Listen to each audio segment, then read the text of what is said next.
communication. Today, we're going to be diving primarily into some principles, and then next week, getting more into specific cases and examples and get more into the nitty gritty. Yeah, my name's Henry White. I am a fourth year aerospace and public administration student at Illinois Tech campus. Like Marky said, I'm certified peer mentor through the ELM program, also involved with the first year experience. So I see several of the people from Team Anonymous here today. It's glad to see that you all made it. Involved in a couple different areas on campus. Some of you might have seen me around at the ARC before or in GLS 180. Yeah, absolutely. My name is Derek Ray. I'm a third year physics major, also certified peer mentor, serve in a variety of different roles. I serve as like our membership coordinator, our membership development coordinator for Sigma Phi Epsilon fraternity, part of the Order of Omega. Henry's the president of both of those, so he's pretty phenomenal in that regard. Also serve on like our campus judicial board, and most recently been involved with the presidential search committee to replace President Cram as he's retiring this semester. So staying pretty involved, and yeah, looking forward to today. So anyway, just to kind of get us kicked off here, wanted to talk a little bit about the significant importance of strong communication skills. So this is a little brief survey from the National Association of Colleges and Employers, shorthand for NACE. And this is just a little brief survey that they did for what colleges and universities, as well as future employers, kind of look at when it comes to different competencies when they're trying to hire a new employee. So they have things like critical thinking and problem solving, teamwork and collaboration, professionalism, work ethic, oral written communications, all of these different things, all very, very important skills. But one big thing that you might kind of get a trend from when looking at these statistics, all of these statistics in some form or another involve having strong communication skills. So when it comes to critical thinking and problem solving, works hand in hand with teamwork, with collaboration. You have to be able to work effectively in a team, understand what your teammates are talking about, and be able to communicate that back to them. Having good professionalism and work ethic, how do you portray yourself in the work environment? Are you a rather professional individual? Do you sometimes slack off and say things that you probably shouldn't? Things like that. All of these different important skills strongly relate to having very effective communication skills. So just wanted to kind of highlight some of those important things here. When it comes to thinking about communication, it's typically something we practice every day, right? But the trick to getting really good with communication is being able to take a step back and think critically about it and make it something that's actually an active process rather than something that just happens to you or around you. So when thinking about communication, we want to identify some core challenges.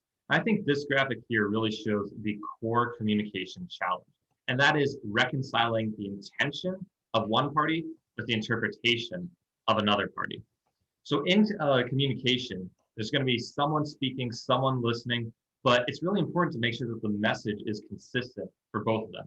Is what I meant to say what was actually heard by the other person? Is their understanding the same as what I intended? And then with that comes the impact of that. Even if the words got across, what's the subtext there? What is that impact that's being had, or that's happens that's not necessarily seen right away? So making sure your intention and what you mean to say is the same as what's interpreted is really important. And when it comes to communication, there's no global standard for who that burden falls on, which means to be an effective communicator, whether you're providing that intention or in the role of interpreting, in either situation, you need to be in a position where you can kind of check your assumptions and see, is this what I actually understand to be meant? Something that comes up pretty often in conversation is you might hear someone say, do you understand what I say? And then someone nods and they say yes. And all that really does is say, all right, some understanding exists, but it doesn't do anything to validate if that understanding is consistent across the board. So we'll provide some strategies for reconciling intention versus interpretation, but this is a core communication challenge to keep in mind as we move forward. Another challenge that arises with communication is getting it to happen in the first place, creating that conversation and enabling participation in that conversation. There's a few things you want to keep in mind when enabling conversation, especially as it applies to larger groups. Now, in most day-to-day life, the conversations we have are pretty informal, but there are still some rules and guidelines and expectations that we can set for ourselves in an informal sense that we can derive from a more formal setting.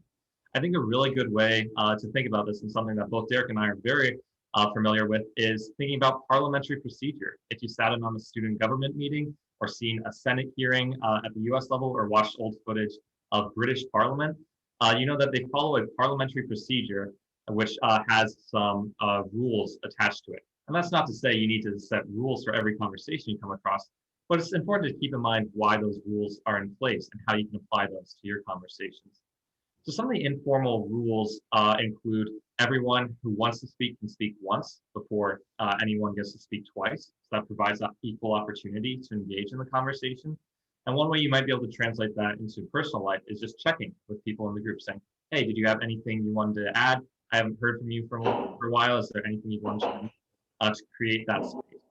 Also, something that goes along with this is respect. In formal conversation setting, in formal parliamentary setting, people's titles are used when they're addressed, and there's typically people addressing the front of the room rather than addressing each other directly to eliminate any passive aggressiveness or willingness to maybe insult or to ad hominem attacks. And that's something else to keep in mind, is maintaining those same levels of respect in conversation. Another thing that enables conversation is maintaining psychological safety. And that's something that's come up in some of the seminars before this point, but we're going to refresh on this, what it means to create psychological safety. It effectively means that people feel all right to participate in conversation. It mitigates any risks. And a really good story that I think a lot of you can probably relate to. This is actually something that happened to me last semester. I was in a class doing a review session with the professor. It was a group review session. There were about 9 students participating. And the professor poses a question. It says, hey, remember this concept? Applying this concept, what do you think would happen in this situation? And no one answered. And the professor was really trying to get some engagement. So he said, okay, don't worry, there's no wrong answers. I'm not going to ding you if you answer wrong. Just let's see what anyone comes up with. No answers. Then he says, all right, I'll do this. If anyone answers correctly, I'll boost their grade by a percentage point at the end of the semester. And still no one answered. So even though rationally there was an opportunity for reward for participating in this conversation, but there was no formal penalty, there was still some perceived risk. So just keep that in mind in conversation, that a lot of people do have a perceived social risk that is a barrier to entry into conversation. And what you can do as an effective communicator is use some strategies to alleviate that risk and lead in the conversation to provide that confidence that enables that engagement. Absolutely. So a few times now, Henry and I have both mentioned that we are both certified peer mentors. And basically what that means is that we've gone through some formal training. It's not really that intensive, but it is rather interesting, through the Empowerment, Leadership, and Mentorship program that is strictly for the university. And what these principles and, some of the things that it tries to teach is directly related to effective communication skills. So you can see the 5 philosophical tenets, if you will, of this program: active listening, active talking, confidence to be vulnerable, knowing yourself and your limits, and leadership is not only about the leader. And Henry, if you can go to the next slide, we can see that we're going to be talking about 3 of those big ones today: that active listening, active talking, and the confidence to be vulnerable. And if you are interested in learning more about the program itself, feel free to just let us know. We can kind of get you more involved. There's absolutely no reason why you would have to be restricted to, first years can't do it. Anybody's entirely welcome to join this program, because it's supposed to be something that's about connecting students and, being engaged with each other and building some of those critical skills. So if we can go ahead and go forward here. So first, when it comes to active talking, I thought I had another slide there, but when it first comes with active talking, a few things kind of go into this. First of all, it's speaking with intent. It's knowing your audience, and it's knowing your goals. So, if I go into a conversation with somebody, important, influential in the university, or, I'm going into an interview with someone because I'm trying to get a particular position, a job, or an internship or something like that, I go in with a specific goal in mind of what I hope to accomplish with that conversation that I'm going into. Even if I'm just going in to talk with a friend or another peer, a classmate, something like that, I have at least in the back of my mind what I hope to get out of the conversation. Now, that being said, I don't go into a conversation expecting that I'm going to, one, get every single thing that I want, and two, I'm not, hoping that I get every single thing that I want. I go into a conversation with somebody and I say, this is kind of what I'm thinking. These are some of my ideas. This is what I'm hoping to convey to you as something that's important, and I hope that you're willing to join me in achieving this common set of goals. So when you're going into a conversation with somebody, think about like why you're having that conversation with someone. It's okay to just participate in small talk, and that's all fine and dandy. But for conversations that have an intended goal, think about what that goal is beforehand, and it'll help you guide that conversation to be more successful later on. Okay, cool. Active listening. I knew it was in there somewhere. So when we say active listening, it's not just hearing what somebody has to say, because I can tell you, I've personally sat in on some meetings, okay, and I've sat in on some meetings where I'm listening to somebody talk and talk and talk, and it went in one ear and it went right out the other because I had no idea what they were talking about. And after I started learning about some of these skills, I'm thinking to myself, if I actually listened to what somebody had to say, I might have actually been more engaged in the conversation. And there are a few ways that you can practice this. You're sitting there, you're listening to somebody else, and the best way to practice active listening is to circle right back to active talking, and it's listening between the lines, understanding like where they're coming from, and asking for clarification and checking your own understanding of what they were trying to convey to you. So I heard you say this, but is this what you meant by that? And they can clarify and say, oh yes, you're spot on, you understood perfectly.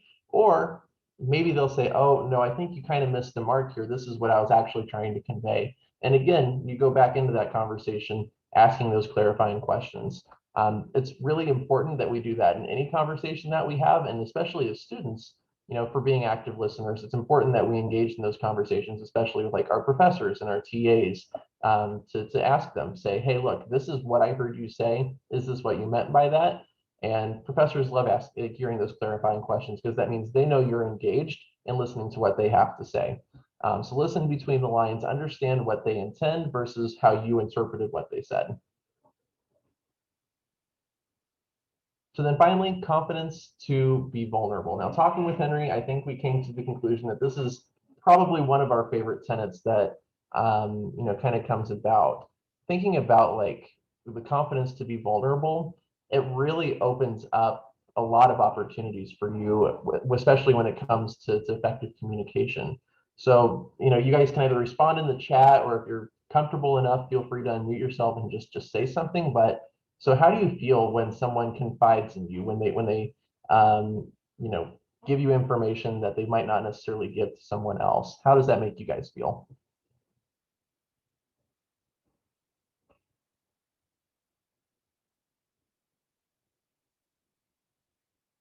Trustworthy? Yeah, absolutely, big time. What else we got?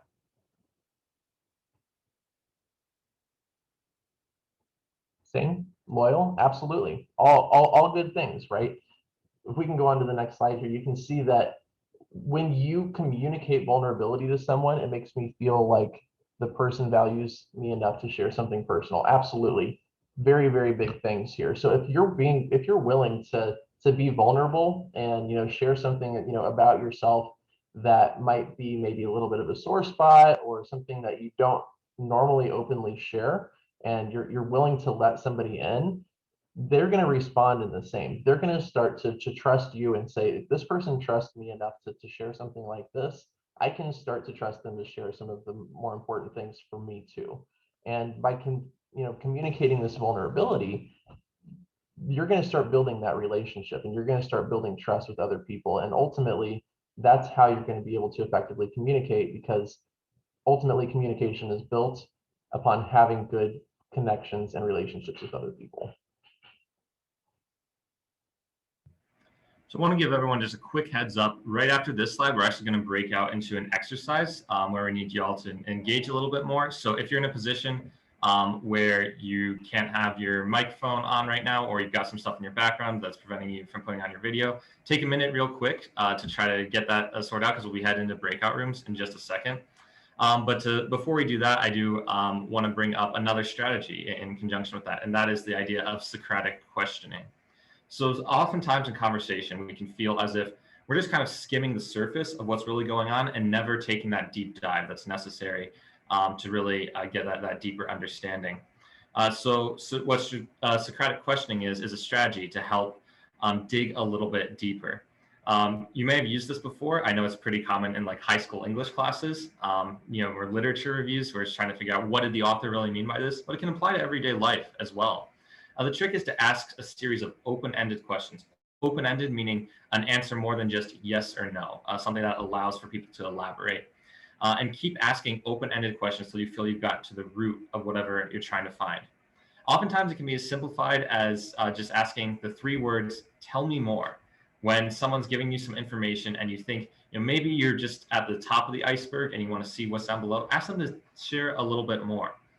Now, with Socratic questioning, the idea is it's only questions.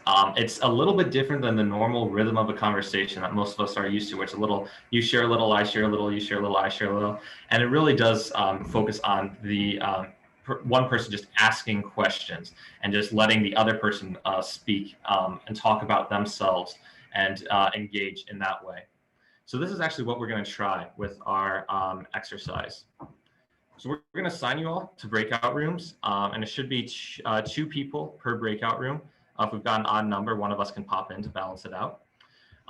In these breakout rooms, we've got about 7 to 8 minutes that we're going to spend in these breakout rooms. So each person's going to get about 3 minutes to use Socratic questioning to learn a little bit more about the other person. Just general introductions, but we're trying to go a little bit deeper than the initial elevator pitch that most of y'all are used to. So one person's going to just try asking questions and only asking questions for 3 minutes, and then we'll broadcast to the rooms when to switch. Try to employ some of these other strategies in here. Try to employ active listening and verifying your understanding, reconciling an intent versus interpretation. But really, it's just a way to try this out and get comfortable with asking deeper questions and asking people to tell you more. I'm going to open up the breakout rooms, and if there's an odd number of people, we will have one of us pop in to fill those rooms out. Once you're in your room, feel free to start, and we'll broadcast a message when it's time for people to switch roles. Any questions before we get started?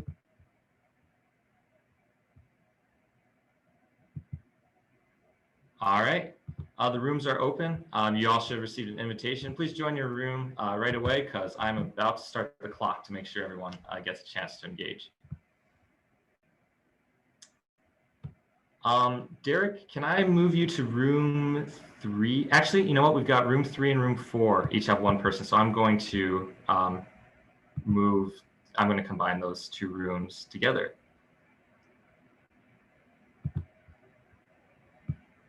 And then Somebody joining in now. Might need you in room 6. Maybe. He's not in there. Cameron's sitting in room 8. We also just had Anisha join if we need help in a room, one of our mentors. Okay. Yeah, let's, it looks like room 6, we have someone invited. So yeah, let's go ahead and pop someone over to room 6. Room 8. I'm just going from the unassigned list right now and putting people into rooms to have someone to partner up with. I should get my vest on and stuff for work. I think everyone should have at least one. There might be a room that currently has 3.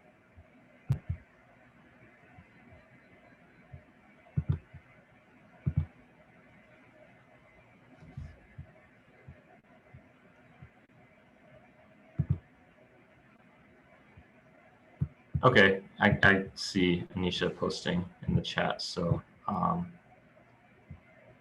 might hop in to room 6.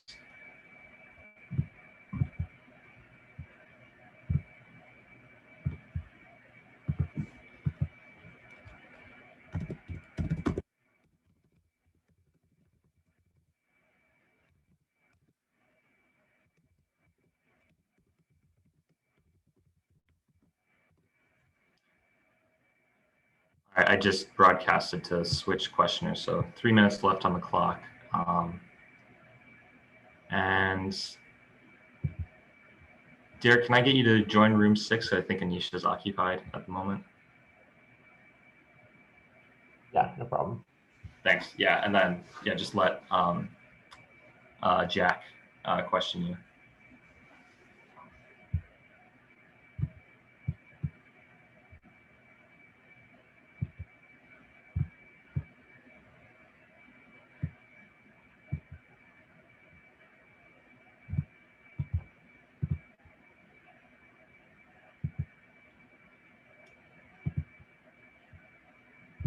Oh, I see you there. Yeah, I see you in the chat. Yeah, I'm not sure. And just because we have about 2 minutes left, would you want to practice in this room, Alpha? Just with me?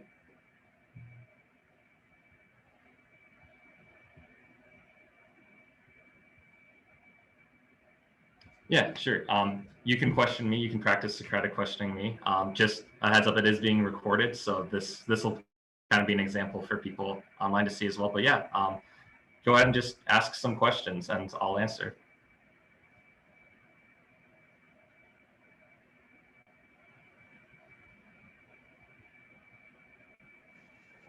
Hello, can you hear me? Yes. Hey, hello, how are you doing, Henry? I'm doing pretty well. I'm keeping up with everything, feeling pretty good. Everything. So I guess that means just like on a daily routine type of thing, or anything special going on? Yeah, that's fair. Yeah, I mean, there's the daily routine that involves like classes, working out, involvement in student orgs. But then, yeah, there's also some things coming up that I'm excited about, special events coming up in spring. Special events. Ooh, like something out for everybody, or just something private club? Well, yeah, there's some things going on for student organizations, some fun workshops that are coming up, and then also my birthday's in the spring, so there's a special event. Oh, happy early birthday. I don't know the direct date. Cool too. Working out too. Yeah, I feel like that's a that's a fun thing to try to do. So that you said that's a part of your daily. So do you try to do something like intensive, or is it just like a try to stay fit type of thing just to feel energy? Yeah, that's a good question. For the most part, I've been just trying to build it into my routine just to maintain a healthier lifestyle. It's something that in past semesters I've struggled with actually making time to do it. So this semester is the first time I actually built it into my schedule. But yeah, I go to Keating and do a little bit of lifting and a little bit of cardio about 4 times a week. All right, I like that. Feels fun. Well, you said Keating? What's that? I never heard of that. Oh yeah, Keating. It's the sports center on campus, the athletics center on the north side of campus. So yeah, I live in student housing, so it's just a quick walk for me to get there. It's a 5-minute walk to get there, which makes it pretty accessible, and it's a really fun thing to have on this campus. Oh, cool. All right, Alpha, I'm gonna stop there. You did fantastic. I'm gonna have the rooms close and bring it back together. But that was a fantastic example of Socratic questioning, diving a little bit deeper each time, focusing on some of the details, turning it from small talk into actually learning a little bit more and getting new information. So just want to congratulate you there. That was a fantastic example of Socratic questioning. Thanks. Yeah, nice talking.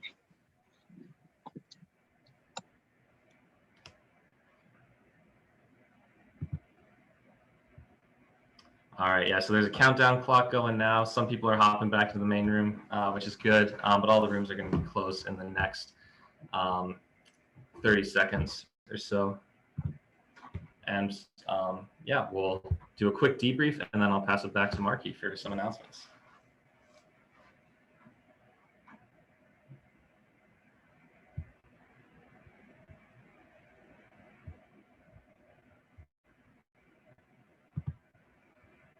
Hey, Ford. It's good to see another face here.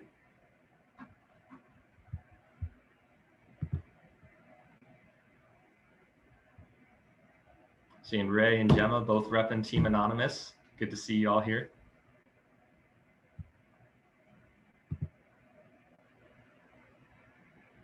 All right, seems like we got most everyone back. Just want to take a quick minute and throw it, have you throw your responses into the chat of your initial thoughts of that exercise. Like I said, it might be a little bit of a different rhythm than the typical conversation. So I just want to get a sense, did people enjoy that type of engagement? Was it really weird?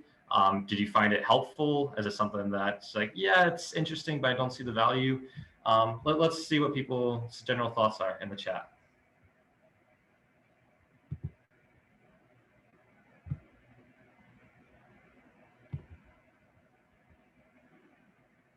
Meeting new people is always fun. I agree with that. I think, yeah, getting to learn something new about someone, you know, more than just kind of that surface level stuff is always good.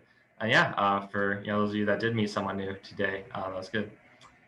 A bit difficult coming up with that many questions, for sure. It takes practice. And one of the things that's always helpful is, to just kind of follow the rhythm of the conversation and find what stood out to you most about their last response and see if you can dig a little deeper with that. If they give you a detail, it's like, oh, I would like to learn more about that detail.